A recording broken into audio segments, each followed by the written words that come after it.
कोई झूठ नहीं बोलेगा। फिर अंत में जो सबसे महत्वपूर्ण संदेश था बुद्ध का, सुरा मेरे मज्ज पमाद ठाना वीरमणि सिक्खा पदम समाधियामी, यानी कि सुरती, चैनी, खैनी, गुटखा, बीड़ी, तंबाकू, पान मसाला, दारू, नशा, इसका सेवन हम नहीं करेंगे, ऐसी प्रतिज्ञा करते हैं। सम्राट अशोक ने ऐलान किया कि मेरे राज्य में, मेरे शासन में किसी भी प्रकार का कोई नशा का सेवन नहीं करेगा। यानी सील का पालन आज के बाद पूरे राज्य में होगा।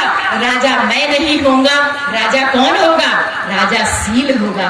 ये पंचशील वही पंचशील जो हाथ का पंजा, जब दूल्हा दुल्हन का शादी होता है बहन जी, कोहबर में ले जाते हैं ना, यहाँ ले जाते हैं, यहाँ भी ले जाते हैं ना, कोहबर वाला सिस्टम है ना, यहाँ पे कोहबर में ले जाते हैं दूल्हा दुल्हन को ना अकेले में। उसके बाद उसको पंजा लगवाते हैं ना, दीवारी पे, दरवाजे पे लगवाते हैं, दीवार पे लगवाते हैं ना।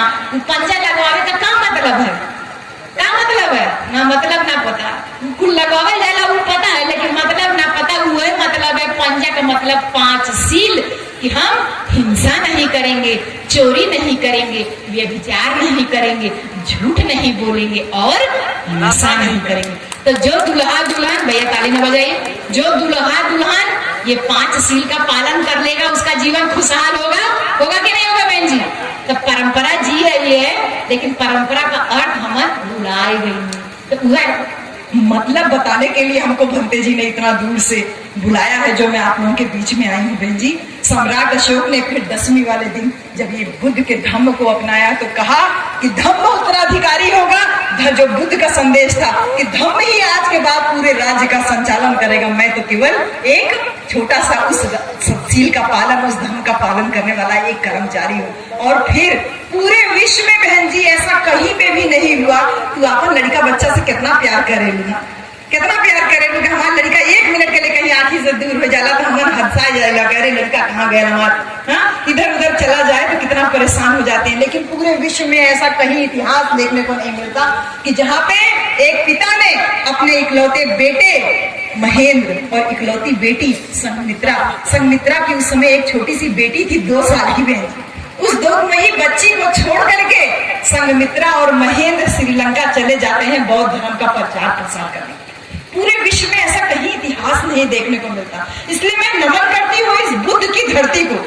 बिहार आने का मैं कोई मौका नहीं चूकना चाहती भंते जी, क्योंकि आप लोगों का दर्शन हमारे लिए बहुत महत्वपूर्ण है। हमने बुद्ध को नहीं देखा, लेकिन आपके रूप में हमको बुद्ध का दर्शन बराबर होता है। इसलिए बार बार नमन करते हैं। इसी धरती से बुद्ध निकले, इसी धरती से धम्म निकला, इसी धरती से ज्ञान निकला, और वो ज्ञान पहुंच गया श्रीलंका महेंद्र और संघमित्रा के द्वारा। तो बहन जी ये और भैया आपो लोगन की जिम्मेदारी है, और ये भीम आर्मी वाले भैया आपकी भी जिम्मेदारी है कि धम्म का पालन करना है। अपने आप को धम्म को समर्पित कीजिए। नेता खाली ऐसे जय जयकार जय जय भीम करने से नहीं बनना है, समाज का कार्यकर्ता बनिए। समाज का कार्यकर्ता आप बिना सील का पालन किए नहीं बन सकते। काहे बहन जी कि जो नशाखोरी, जैसे बिहार में बीच में हमको सुनने में आया था कि यहाँ नशा बैन हो गया है, और एक आंकड़ा लगा था कि बिहार में जब से नशा बैन हो गया, यानी दारू शराब का बैन हो गया, 27% जो है अपराध में कमी हो गई है।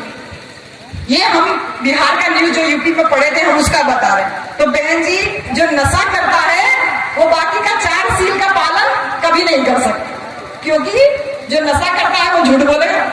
क्या बहन जी? जो नशा करता है वो किसी का गला भी काट सकता है नशे में। जो नशा करेगा वो दूसरे की बीवी को अपनी बीवी भी मान सकता है, हाँ ठीक है।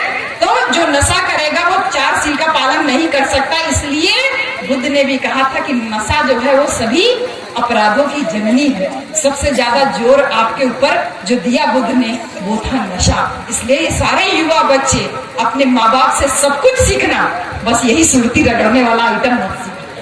ये दारू लगा करके जो दिन भर कैसे पैसा जुगाड़ करते हैं, और शाम को 70 रुपया 80 रुपया आधा पौवा कहीं इंतजाम हो जाए, अपने माँ बाप से तुम लोग सब कुछ सीखना, बस ये कभी मत सीखना। तो तुम कुछ कामयाब नेता भले न बनो, लेकिन एक अच्छे इंसान जरूर बनोगे। क्योंकि बहन जी इतनी सारी अत्याचार की घटनाएं हो रही हैं। इसी बिहार की धरती पे जब हमने देखा कि एक औरत को नंगा करके लोग घुमा रहे हैं, चोरी का आरोप था उसके ऊपर, और उसका फोटो बना रहे हैं, वीडियो बना रहे हैं, छोटे छोटे बच्चे उसको देखते हुए, हमने वो वीडियो भी देखा था।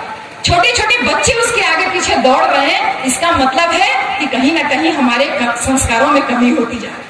नहीं तो कोई भी महिला हो, किसी भी समाज की हो, महिला की इज्जत करना हमारे महापुरुषों ने हमें हमेशा सिखाया। तो नेता बनने के लिए सबसे पहला जो जरूरी था वो सम्राट अशोक ने आपको संदेशा दिया, अपनी पुत्री और अपने बेटे को बुद्ध धर्म के प्रचार के लिए भेजा। तो अपनी पुत्री को जब भेजा तो इसका मतलब है कि स्त्री का सम्मान करना हमको सिखाया। और उसी धर्म पे चल करके जब बाबा साहेब डॉक्टर भीमराव अंबेडकर आगे बढ़े बहन जी, तो उन्होंने देखा कि हमारे दुख का कारण क्या है कि हम पढ़े लिखे नहीं। सम्राट अशोक को धर्म का ज्ञान हुआ उस युद्ध के बाद, और पूरे अपने राज्य में जो उन्होंने घोषणा की कि मैं आज से बुद्ध धर्म के प्रचार प्रसार में अपना पूरा जिंदगी लगा दूंगा।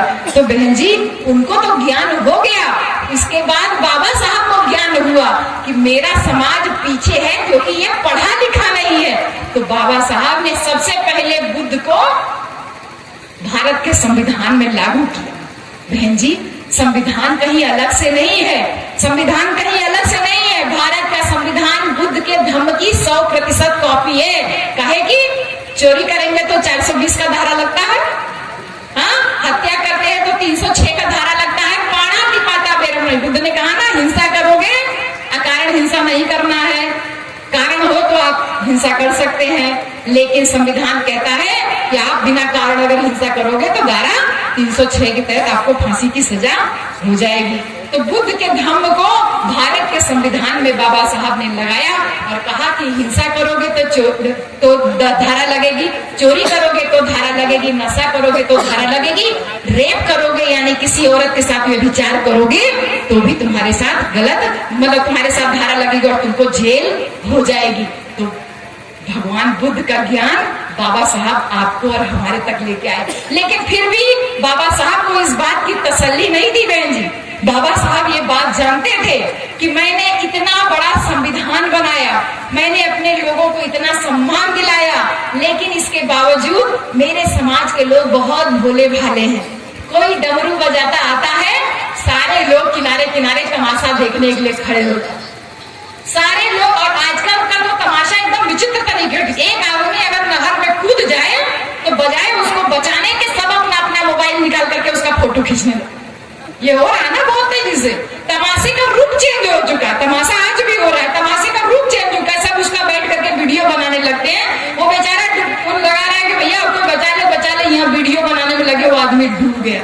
बाबा साहब जानते थे मेरे समाज के लोग बहुत भोले भाले हैं, और इसीलिए बाबा साहब ने कहा कि कोई कभी डमरू बजाता आएगा, मेरे भोले भाले समाज जिसको मैं इतना संविधान देके जा रहा हूँ, इतना हक अधिकार देके जा रहा हूँ, अगर मैं इनको सही दिशा नहीं दिखाया तो कोई डमरू बजाने वाला आएगा, इनको अपनी तरफ हका करके लेके चला जाएगा। इसीलिए बाबा साहब ने 21 साल बहन जी, 21 साल, 1 दिन 2 दिन 3 दिन 4 दिन नहीं बहन जी, 1 2 3 4 दिन नहीं भैया, बल्कि 21 साल लगा दिए बाबा साहब ने।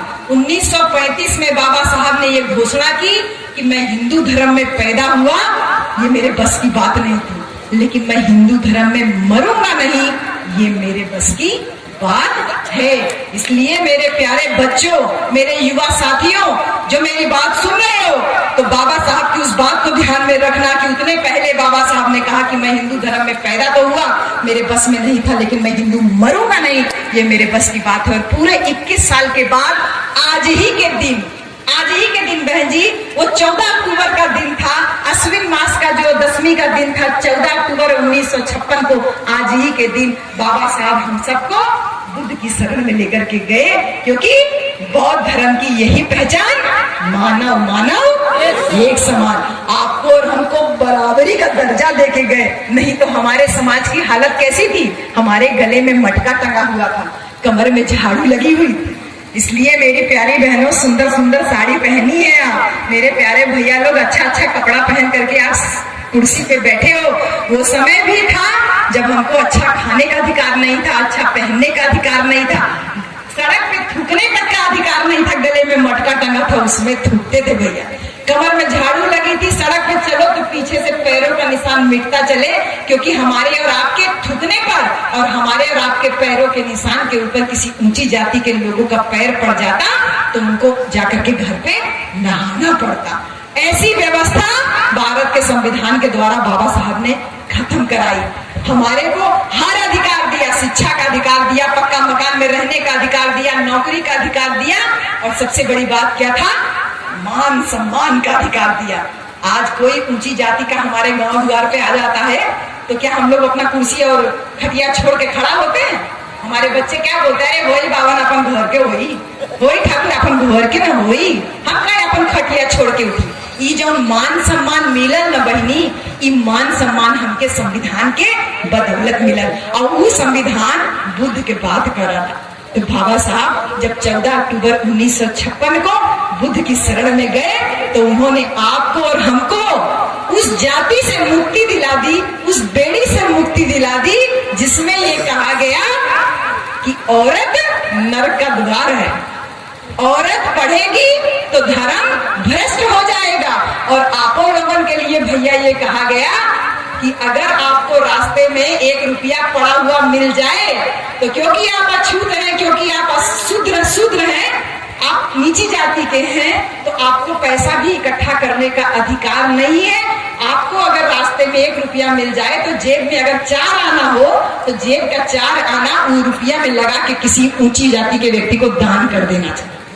ये आपके लिए था जो आज चुनौती और तमाम चीज रख के घूमते हो ना, ये अधिकार मिला बहन जी उस ऊंच नीच की व्यवस्था से तोड़ करके बुद्ध की शरण में बाबा साहब हमको लेकर के गए। लेकिन बाबा साहब बात बहुत नीक से जानत रहे कि हमारा समाज बड़ा भोला भाला है, अभी कोई आएगा डमरू बजा करके इसको बहला फुसला के ले जाएगा। इसलिए बाबा साहब ने कहा कि बुद्ध की शरण में जाने से पहले आपको 22 प्रतिज्ञाओं का पालन करना होगा। जो आज का विषय है ना कि भारत को बौद्धमय कैसे बनाया जाए, बहुजन का शासक करता जमात कैसे बना जाए, बाबा साहब इसकी व्यवस्था सब कुछ पहले करके गए। बाबा साहब ने कहा बुद्ध की शरण में जाने से पहले आपको 22 प्रतिज्ञाओं का पालन करना होगा। कितने लोग जानते हो 22 प्रतिज्ञा के बारे में? बहनी आप जाने नहीं 22 प्रतिज्ञा के बारे में? भैया पुराने लोग छोड़ दीजिए, पुराने लोग तो जान ही रहे। बाबा साहब ने कहा कि 22 प्रतिज्ञा का पालन करना होगा। बहन जी हम पूरी 22 प्रतिज्ञा बोलेंगे तो बहुत टाइम हो जाएगा, मैं केवल एक प्रतिज्ञा बाबा साहब की बोलूंगी कि बाबा साहब ने 22 प्रतिज्ञा में पहली प्रतिज्ञा यही कही कि मैं ब्रह्मा विष्णु महेश को कभी ईश्वर नहीं मानूंगा, इनकी कभी पूजा नहीं करूंगा। ये बाबा साहब 22 प्रतिज्ञा में लिख करके गए। बाबा साहब ने कहा दूसरी प्रतिज्ञा में कि मैं राम और कृष्ण को कभी विष्णु का अवतार नहीं मानूंगा, इनकी कभी पूजा नहीं करूंगा। ऐसी 22 प्रतिज्ञाएं दी है बहन जी। मैं ये कहती हूँ कि आप केवल पहली प्रतिज्ञा का भी अगर पालन कर लिए तो भी आपका जीवन उद्धार हो जाएगा। आपका विधायक बहुत अच्छे से ये बात बोल करके गया, लेकिन क्योंकि वो शासन सत्ता में है, विधायक है, इसलिए वो बहुत सारी बातें खुल के नहीं बोल पाते, लेकिन बहुत सदा हुआ बोल करके गए। मुझे लगता है जिन लोगों ने रिकॉर्डिंग की मैं दोबारा ये बात बोल रही हूँ कि आप उसको जरूर से सुनिएगा। बहन जी बाबा साहब ने कहा कि 22 प्रतिज्ञाओं का पालन करना होगा, बुद्ध की शरण में जाना होगा। लेकिन आप और हम बहन जी कहे नहीं ए बाबा साहेब तो उससे ढेर हमने पढ़ा लिखा है। आई जब पंचशील का साड़ी हमारे बहनी पहले है ना, आप लोग कहते हैं कि बाबा साहब तो उससे ढेर हमने पढ़ा लिखा है। काहे बहन जी? काहे के बाबा साहब ने कहा 22 प्रतिज्ञा का पालन करना। हमन का करीला? हमन के बाबा साहब ने कहा गोबर की पूजा नहीं करनी है, बाबा साहब ने कहा देवी देवताओं की पूजा नहीं करनी है, लेकिन हमन का करीला? बियाह शादी होता है यहाँ पे भी ना, माड़ो ओड़ो लगाया जाता है ना, माड़ो के नीचे कलश वलश यहाँ भी रखा जाता है ना, कलश रखा जाता है ना, उसी कलश के ऊपर जो गाय का गोबर है वो को पोतल जलाना रखल जलाना। बाबा साहब कहने की गोबर की पूजा नहीं के करे के और हमन का करत है वो गोबर लगावल जाते। और गोबर पूजतू तब को कोनो बात ही नहीं रहल। वे जौन पति के नाम का सिंदूर मैडम जी पूछत रहलू ना कि तू नहीं लगावेलू, वो पति जी का सिंदूर जो मुड़े पे सजावल जाते है वो सिंदूर के हुए जानवर के गोबर पे वैसे टिकल जाना। टिका लगे ना टिका लगे? गलत कहते तो बताओ बहन जी, टिका लगे नहीं कहे कि हम सिंदूर न लगाइला भाई, हम अपन आदमी के इतना अपमान ना कह सकीला कि जेकरे नाम का सिंदूर ही मुंह पे सजाए के जानवर के गोबर पे तनी अपन बुद्धि से सोचना। बुद्ध का धाम है, बुद्ध, बुद्ध माने बुद्धि, बुद्धि की शरण में जाते हैं। हम बोलते हैं बुद्धम शरणम गच्छामि, हम बुद्ध की शरण में जाते हैं। बुद्ध की शरण में जाते हैं तो थोड़ा बुद्धि की शरण में जाना, बुद्धि की